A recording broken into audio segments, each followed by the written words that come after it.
ମୋର ପ୍ରିୟ ଦର୍ଶକ ବନ୍ଧୁଗଣ, ଆପଣମାନେ ଯେଉଁ ଭିଡ଼ିଓ ଦେଖୁଛନ୍ତି, ଆପଣମାନେ ନିହାତି ଏକ ନ୍ୟାଚୁରାଲ ଡିଜାଷ୍ଟର, ଏକ ଫ୍ଲଡ୍ ବୋଲି ଆପଣମାନେ ନିହାତି ବୁଝିପାରୁଛନ୍ତି। ମୁଁ ବି ଯାହା ଦେଖୁଛି ତାହା ସତ୍ୟ ଘଟଣା।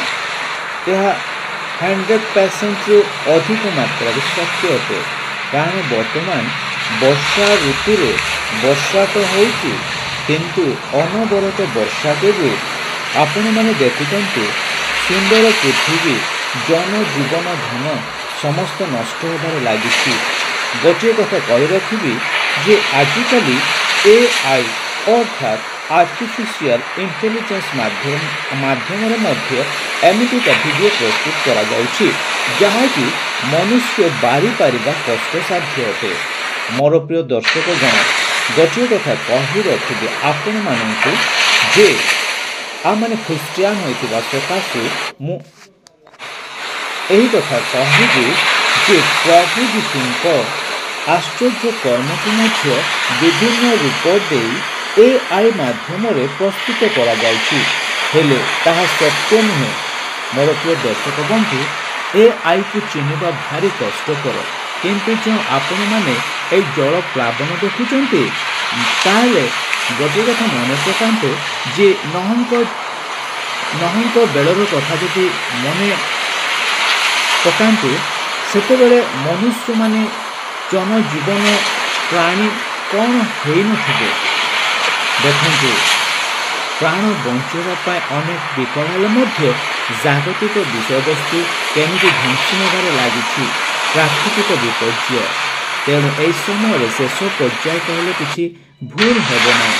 ଆମମାନେ ଯେଉଁମାନେ ଶେଷ ପର୍ଯ୍ୟାୟରେ ଅଛୁ, ଆମମାନେ ପ୍ରାର୍ଥନା କରୁ।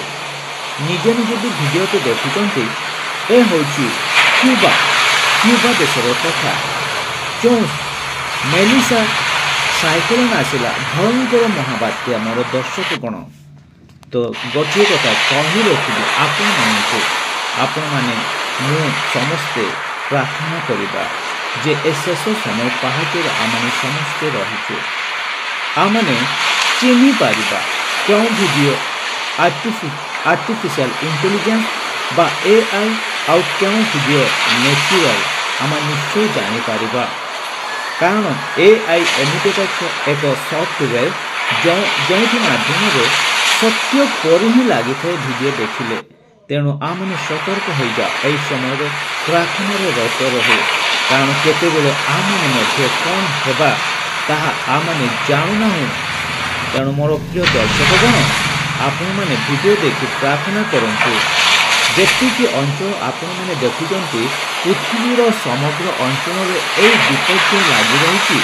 କୌଣସି ଜାଗା ଖାଲି ପଡ଼ିନାହିଁ, ସେମାନେ ଶାନ୍ତରେ ଅଛନ୍ତି। ଆମମାନେ ଥିବା ଜାଗା ମଧ୍ୟ କେତେବେଳେ ଅଶାନ୍ତ ହୋଇଯିବ, ଆମମାନେ କହିପାରିବା ନାହିଁ। ତେଣୁ ପ୍ରାର୍ଥନାରେ ଆମମାନେ ଚାହିଁ ରହୁ।